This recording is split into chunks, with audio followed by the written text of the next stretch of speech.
Paul Zalkin, a partner in our restructuring team, interviews aviation experts from the Airline Management Group on the impact coronavirus has had on the sector. Peter Davies is the CEO of Airline Management Group. Ben Leon is Airline Management Group's Chief Commercial Officer. Augusto Viansson Ponte is Director of Strategy and Planning at Airline Management Group. Part 4.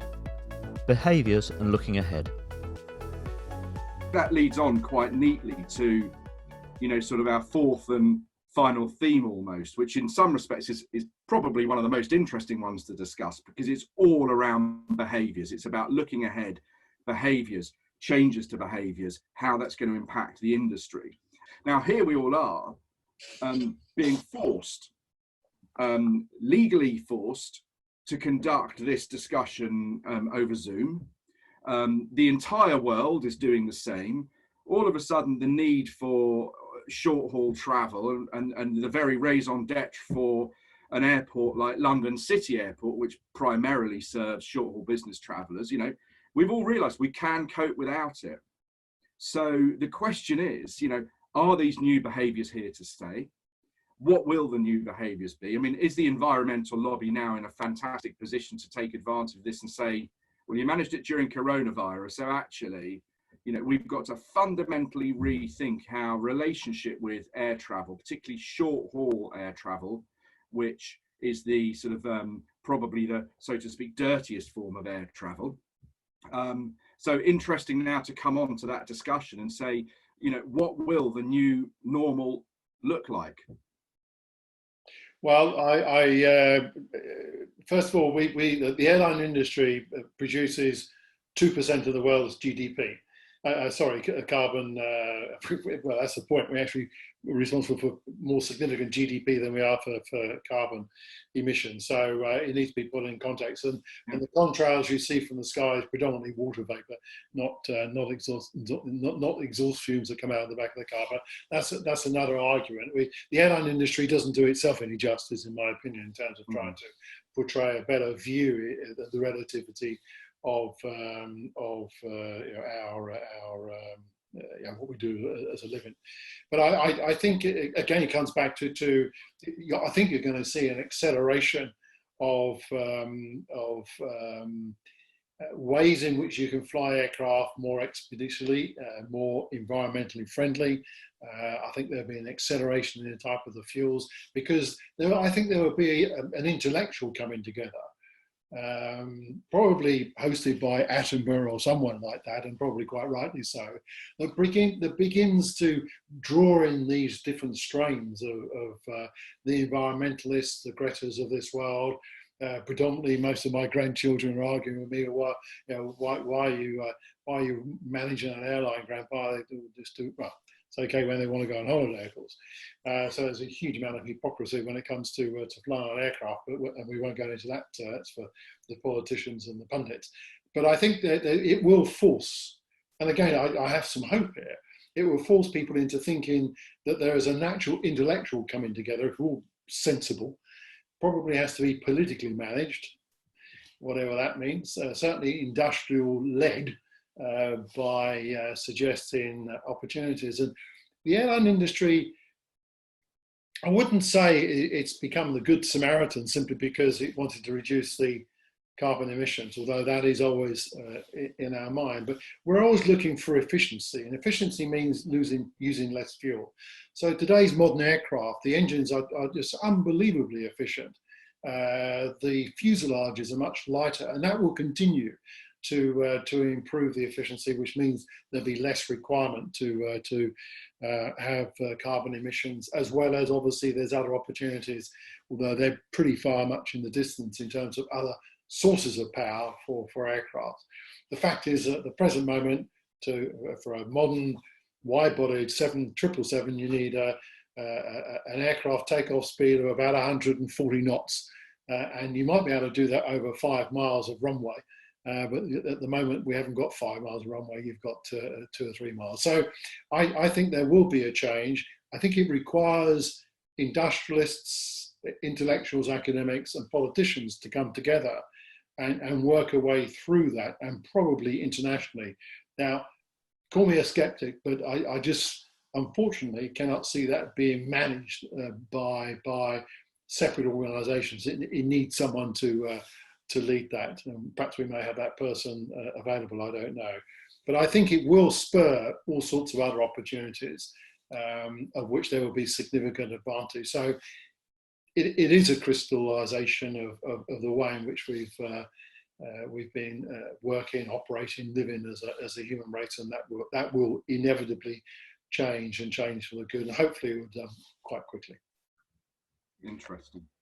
Yeah, I think part of it is we've also been working and playing our part of supporting that sustainability vision. As one of the points is that the airline industry isn't going to disappear. So the point is that we have to make it more sustainable. And I think the industry as a whole has taken massive strides to put commitments in place to reduce emissions. It hasn't necessarily been shouting about them as loudly as it could do. But this is a critical moment that we're sitting in. And when we were speaking about earlier, about this is the time to really be reflecting on some of the fundamental changes to be able to push up the agenda, then, you know, more sustainable flying. And we've been working on projects with biofuels. We've been working on projects with reducing carbon emissions and so on and so forth. And we need to propel those. There's no question about that. One of the other factors, though, that we have to just continue, and I'm like Peter, I'm within this sort of dark world that we're living in at the moment. I am an optimist, and however long that tail is going to be and the crystal ball that we're gazing down, I fundamentally believe that there are opportunities and positive ones. At the bottom line is we're a global population that continues to grow, and the number of deaths, the increased number of deaths that are tragic in each of the individual cases that are taking place at the moment, we will still end up with probably 100 million more people on this planet at the end of this year, on 31st of December, than there were on the 1st of January. And those 100 million people are going to be contributing to the economy in some way in the very near future. And, you know, each of the generations. So we do owe it to the future generations to really use this opportunity to make the kind of fundamental changes that we've been meaning to make, and now is probably as good a time as any. It's interesting, you've used the word sort of critical there to describe the industry, but there's another word that springs to mind as well, to do with customer behaviour and for us as consumers, and that's hypocritical. And I wonder whether or not here is our sort of opportunity to all reevaluate the degree to which we need to travel, particularly short haul. Most of people, or a lot of people, I've already had a holiday which I had to cancel. In fact, when I was supposed to be going off to France, fine, such is life. I missed out on that. A lot of people are going to be looking forward to their summer holiday, which they may or may not get.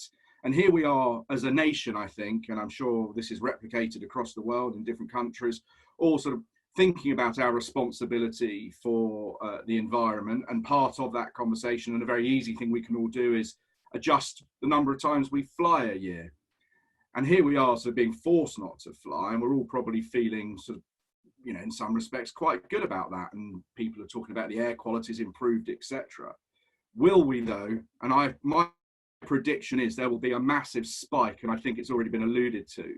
When lockdown finishes, I think one of the immediate reactions is going to be people thinking, I cannot wait to get away, go down to the Med for 2 weeks or wherever they might want to go on their short haul flight. That's a prediction.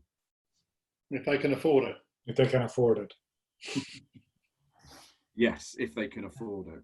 Yeah. And if the economics provide for it at the moment. So, you know, given the regulations on social distancing, what we mentioned before, if the capacity of the aircraft that can be effectively used is only 40%, then the ticket prices will by necessity be higher. Yeah, yeah. And they may be able to fly, but not to the Mediterranean, because they may be still in lockdown there. So all they're left to do is like go like to some mysterious place in Siberia. Or Devon. Come to Devon.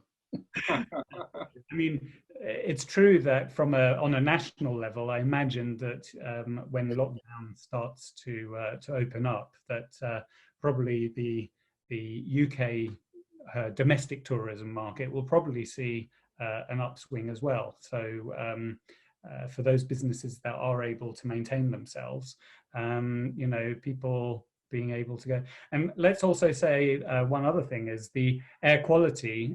Yes, the aircraft in the sky certainly contributes, but the fact of there not being all the vehicles on the roads and the cars and the vans and the lorries, then, you know, that really does make a big difference to air quality in city centres. And electricity production, because electricity consumption is so much down that, you know. I think you're right to be. I talked about hypocrisy earlier, and that's relevant. I mean, I've always believed that, and certainly my experiences around the world, that 99% of the world's population are good. It's just that we often only hear about the 1%. But that aside, there's a huge amount of envy and hypocrisy in terms of you know, the NIMBY, not in my backyard principle.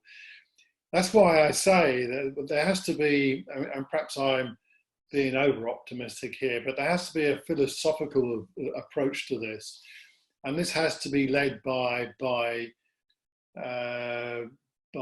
individuals, not by the United Nations or the World Health Organization or, heavens forbid, the EU or whatever. But I think it has to be a intellectual yet practical, pragmatic, common sense approach, saying, look guys, we obviously this is, and if you want to get biblical about it, you could say this is one profound message that's been, and that starts another debate, which perhaps we might do on Sunday, but or Saturday for others. But the important thing is that what I get unhappy about is probably the lack of international leadership that's not going to prevail at a time when there's a fantastic opportunity for such people to create that environment. I don't think it's going to be led from the United States. It may well come from the UK, it may well come from France or Germany, but I think there's going to be a handful of people, perhaps, I would like to think, who are having phone calls at this moment saying, okay, look, we're the politicians, we create the environment, they're responsible, not the environment in sense of the climate, although obviously they're partially responsible, but in turnaround terms, and you'll be familiar with, our job is to create the right environment in which others can work to the best of their ability. As a CEO, that's fundamentally my job. And therefore, the politicians have an equal responsibility to create the right environment to keep us safe, to keep us motivated, to keep us inspired, and keep us productive and therefore in money. And it's a philosophical approach, but whether that's going to happen, but that's going to be required, I think. Perhaps Sir David Attenborough should become world president or something. I don't know. It needs people to be led and inspired. And I'm afraid that the Gretas of this world are probably putting more people off than inspirational, to be honest with you. So it needs to be managed more effectively. I don't know what the answer is, but there certainly is an answer. Well, I mean, just to try and sort of draw things to a little bit of a conclusion, I mean, it would be very easy, and I was going to sort of initially sort of ask the question, you know, what will the airline and the aviation sector look like in 5 years' time? And I think actually, obviously, none of us know. I think what we can say, and what I've sort of taken from this conversation, very broadly speaking, going back to our first theme, talking about the sort of overall structure of the sector, we know it's a hugely complicated one. It's of massive global importance, massive global significance. This is not the first time that the airline industry has had to confront a major event that has grounded fleets, 9/11 obviously, or, you know, be it volcanoes, etc.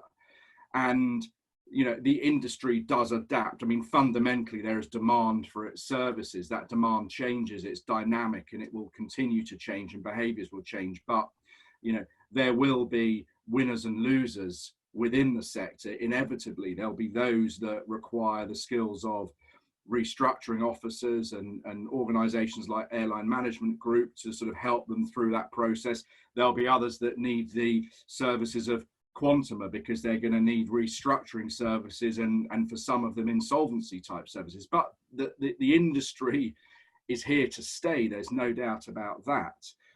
The same goes for the supply chain. I mean, a similar thing applies.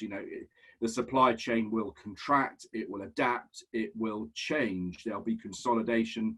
That's fine. Our behaviours will change. We don't quite know where that's going to lead us, but the industry will shrink to fit, so to speak. And I think certainly three of us on this call, I'll be the third to identify myself as an optimist. During the course of my career, I've seen and been part of, watching a number of sort of big organisations fail. And I remember in particular when Woolworths, which was sort of a much loved name on the British High Street for many, many, many years, when that business failed, there were those who just felt sentimentally attached to the fact that, the brand was disappearing from the high street. And then there were others perhaps who were a little bit more pragmatic, saying, well, this is just part of the, life cycle of businesses. And actually, when a business like Woolworths had stopped being relevant to the public, sort of sentimental attachment to its brand is not good enough because it doesn't pay the wages and the rent bill, so to speak, and it stopped becoming relevant. But there are always things which, sort of backfill. And we've seen that, in the retail sector with the inexorable rise of Amazon over the years, replacing so many sort of high street retailers. The airline industry is no different. And I personally feel sort of quite optimistic for its future. And as I said, I'm now the third person on this call to identify themselves as an optimist. I don't know whether Augusto is as well, but, he can count me in. So there we go. 4 optimists and hopefully sort of 4 people who feel that the sector will survive, it will adapt, it will change, but I think it's going to be a bit of a bumpy ride along the way. So, I mean, at that point, I just want to thank all 3 of you for your time and some very interesting insights there into this particular conversation. I don't know whether or not you've got any sort of closing comments which you would like to make to wrap up the conversation. No, I think you summed that up pretty well, Paul. I mean, we're grateful for being able to join you and for having such an interesting debate. I think my summary would be in answer to your level of optimism and the airline industry will see its way through. I'm a pilot, your father's a pilot. Look at the meteorological map and you'll see low pressures all over the place. But if you read the map properly, and often managing businesses is reading maps, and there's a pretty dark cloud and a pretty severe low pressure in front of us at the present moment, and we either go through it or skirt it, or probably a bit of both. But there is blue skies the other side of it. Just need to plan, have the guts, have the liquidity, and the resourcefulness. You have to have the staff, you have to create that a sense of inspiration and leadership. Whether you're a coffee shop or a major airline, it is irrelevant in terms of managers managing people. That, for me, is key, with all the right attributes financially, the right strategists, the right corporations in place that can apply the most sensible conversations we'll see our way through. My concern is that not all companies will apply to that. They'll do it on a wing and a prayer, and unfortunately, doom is a descendant for them. That concludes our first series of videos on the aviation sector. If you want to speak to a member of the Quantuma team, please call Paul Zalkin on 07469 850 972 or visit www.quantuma.com for more information.